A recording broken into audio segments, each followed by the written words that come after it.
and welcome to the Oakles channel. Thanks for watching today, and let's continue our journey to finish every single Game Boy and Game Boy Color game. Today, focus on a game called Road Champs BXS Stunt Biking for Game Boy Color. Now, this particular game here is a, I'm not going to say rip-off, but definitely in the same vein as like Tony Hawk's Pro Skater for the PlayStation N64. Obviously toned down a great deal for the Game Boy. However, like as far as like trying to put as many tricks as possible in there, giving you a fun tournament mode to go through, and just overall trying to capture the spirit of one of those X game types games. It's overall like it accomplishes the mission pretty well. However, there are lots of things in this game that are pretty infuriating, especially when it comes to like how long it takes to actually get to a game mode. There's a training mode which takes like a solid hour, if not longer. There's a career mode which takes like another solid 2 hours before we can even get to the tournament, which is by far the most fun part of the entire game. But overall, it's a very mixed bag of a game. But we're going to dive into all that and more as we journey through Road Champs for the Game Boy Color.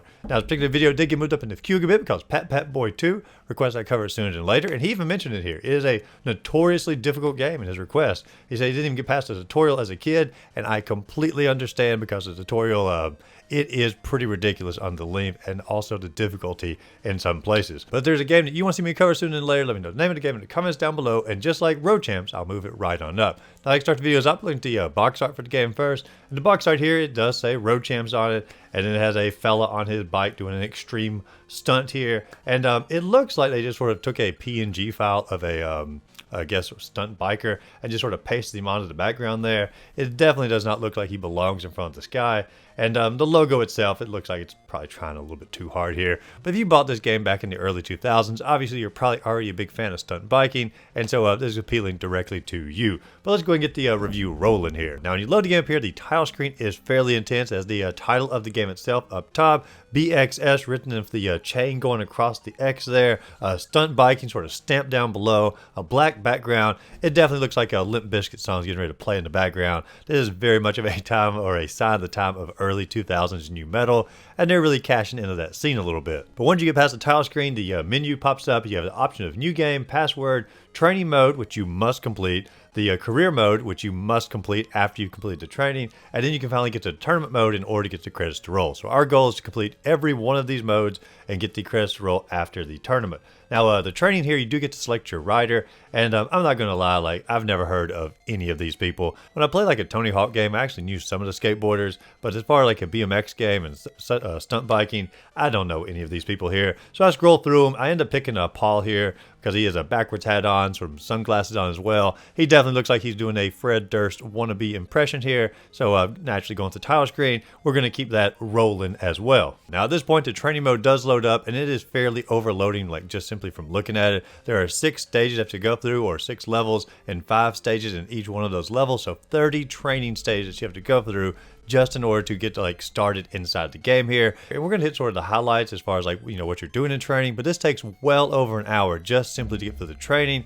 And that is overbearing for a game. Like, a game really shouldn't require an hour-long training session just simply to be able to like play the game successfully. But regardless, like, you load it up here, and each one just simply has you on your little bike, and it gives you a mission before you jump into it of what you need to complete. Like in the first level here, it teaches you how to swap lanes by pressing the up button or down button at the right time, as when you're on the like, little pipe here, and you simply move from one lane to the other, work your way to the finish line. Very simple, very short. Stage 2 is a little bit longer, a little more complex, but you're still doing the exact same thing, swapping lanes, getting to the finish line. Stage 3 is going to come along. It's going to teach you how to grind inside the game, which can be the B button anytime you're approaching like a little rail here. And it gives you 3 types of grinds you have to complete. And I will say, like, when we're actually learning some of the individual tricks here, you can actually tell on the screen exactly the differences in the grinds. It'd be very easy on the Game Boy just sort of to hop you on the rail and say the name of the grind, but you can actually like tell the details of, you know, a difference as far as like where your bike is positioned, what you're doing. And so like some work was actually put into this game as far as like crafting all these individual sprites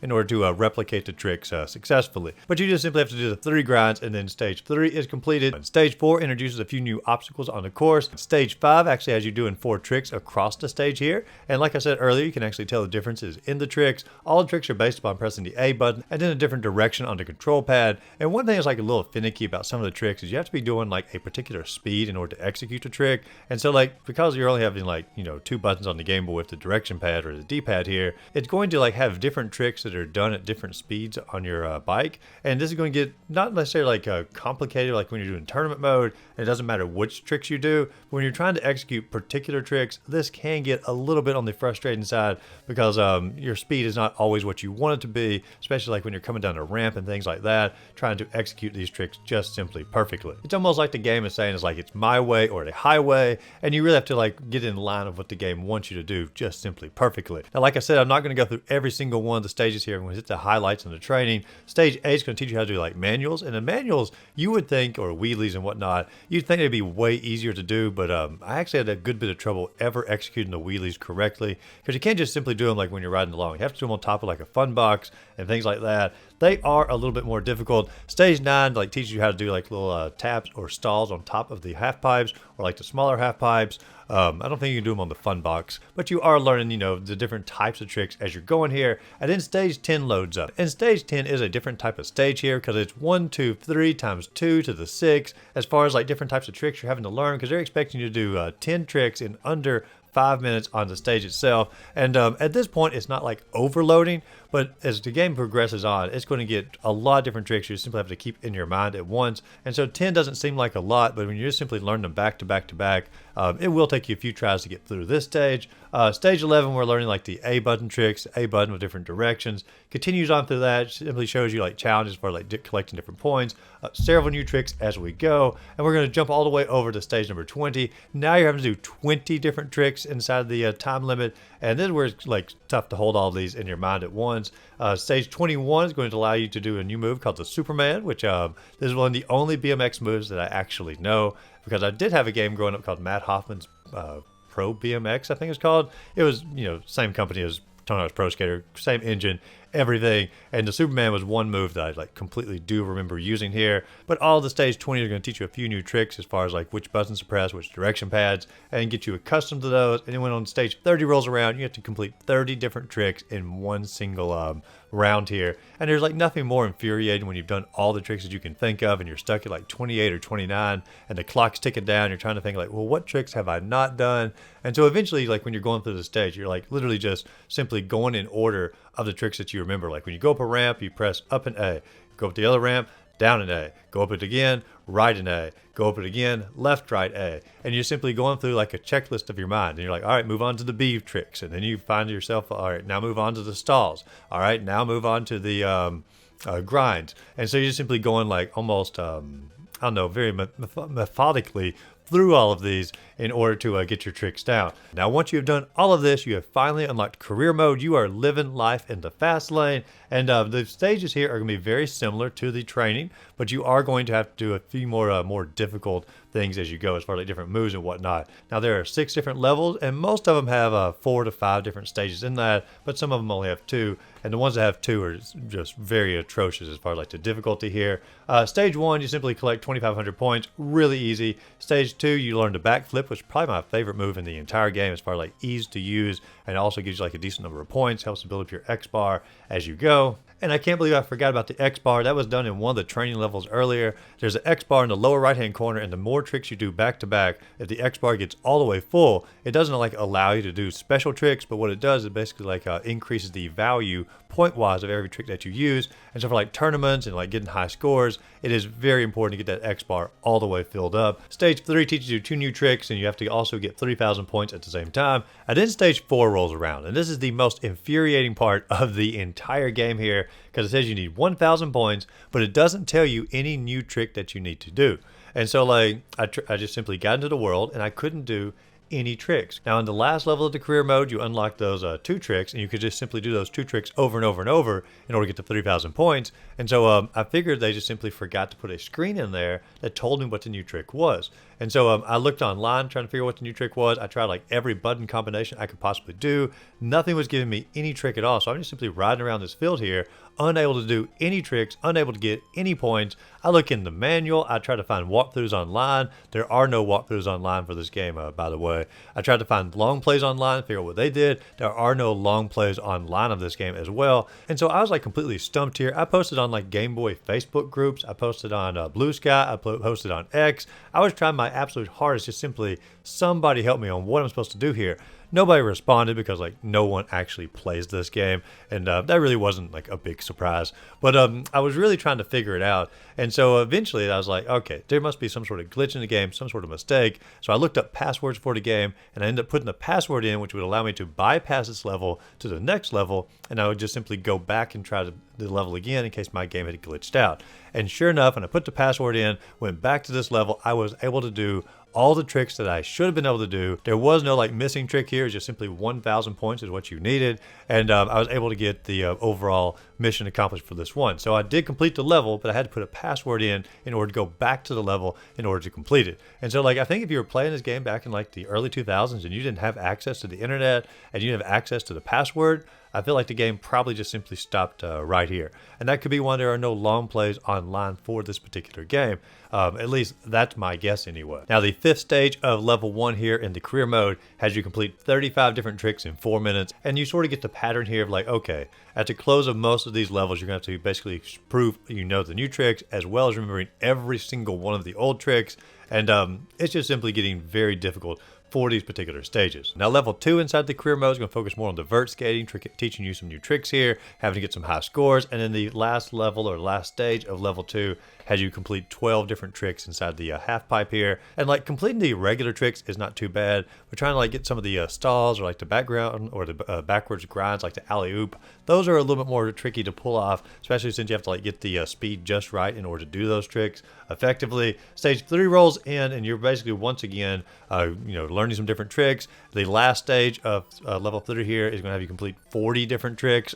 It's just a lot of things to keep in your mind inside that 5-minute time period. And then we move on to level 4, and the second stage of level 4 has you learning 2 moves called the peg grab as well as the double tail whip. And these moves seemingly should be pretty easy. Just simply a little button combination, get the right speed. It should be really easy. And it's like the game just simply said to you, and now you want to hate me, because they really made these just way more difficult than they had to be. And it probably took me a solid 15 minutes to complete this one level of just simply executing these 3 tricks or these 2 tricks 3 times back to back. And then when you get to level 4-5, you have to do 15 different vert tricks inside this particular area, and you have to take into account you're having to do those 2 tricks that took you 15 minutes just simply to execute. Just simply knock those out first, and then once you've knocked those out, then try to complete all the rest that you've sort of got stored in your mind.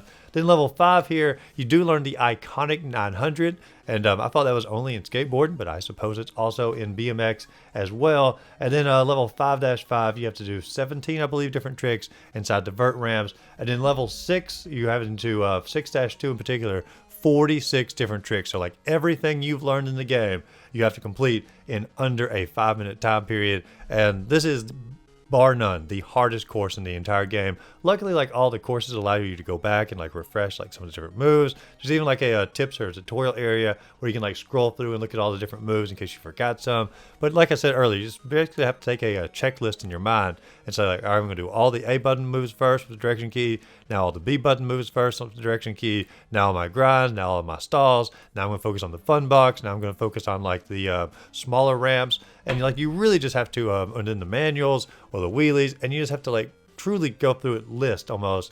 If you have a piece of paper, write down what you need to do and just simply work through it back to back to back in order to get all 46 of these moves. And that is the only way you're going to actually unlock the actual most fun mode in the game, which is the tournament. Now the tournament, it allows you to have, there are 2 sides here, the BXS Trials and then the BXS Games. And both of them are exactly the same. They give you like a street preliminary, then a vert preliminary, then a street tournament, and then a vert tournament back to back. And so all you have to do here is just simply go on the course and complete as many tricks as you can. The more variety you do, the higher your score is going to go up. The more points you get, the higher your score is going to go up. And it really feels just like the old school Tony Hawk games. Like when you do like a tournament, just do as good as you can as the amount of time limit, and they're going to give you a score. If you get in the top 3, then you get to advance. And this is where the most fun the entire game is, because you're not trying to do like a particular move. You're actually competing against other players. This right here is a very, very fun mode inside the game. And like the music in the game is not like bad or anything, but one thing I enjoy doing with this is I actually put on like some 90s or early 2000s punk music. I was listening to this when I was playing the game, and man, it just like really did bring the feeling out so much more of playing like Tony Hawk's Pro Skater back in the early 2000s. And so like I really enjoyed this particular area, just top tier all the way through for that like solid 15 minutes. Now, once you've achieved your first, second, or third place inside every one of these parts of the tournament, then you're going to get a congratulations, you are the road champ or road champ BXS champion. And then the credits are going to roll of different images of different tricks that are being done inside the background. Now, this game here it's just such an odd game. Like, there is potential and there is a lot of fun to be had, but it's just so difficult to get to the fun. And there's also that glitch in the middle of the game, which like breaks the game for the most part. But it's just so difficult to like get to the really fun parts. And the training's like not unfun. It's just sort of like you just really want to go out there and just try all the tricks. Like in Tony Hawk's Pro Skater, they give you all the tricks and they sort of throw you into a world and let you figure it out. This would be so much better if they just sort of threw you into the world and said, figure out the tricks, and then, you know, try to accomplish different score challenges or like different trick challenges, and you could just simply refer to like a list of the tricks. That would be so much more fun. I guess they were trying to like pad the game time a little bit, but making everything completely mandatory. The graphics in the game are top tier. Being able to like see and differentiate between all the tricks, that's really impressive for a Game Boy Color game. And so the game had a lot going for it, and I feel like if there wasn't a glitch in it, and I feel if they didn't make like everything completely mandatory as you went, and maybe like tone down like the 46 tricks variety as well, I feel like this game could have been like a 6 out of 10. I feel like it had the potential for that, but with all the stuff included, you can't give it a 6 out of 10. I think a 5 might be pushing it for this game, but I really don't want to give it any lower because there is a lot of fun to be had in it. And I feel like there's a very promising game somewhere underneath the sort of mess that's on the top of it. And from what I've read online, all the critics want to hate it, but honestly, give it a try for yourself. See if you can find some fun inside the game. But if you enjoyed the video, be sure to like and subscribe to the channel. Check out my other videos listed up above, and go out there, find a great game to play. Simply have a great rest of the day.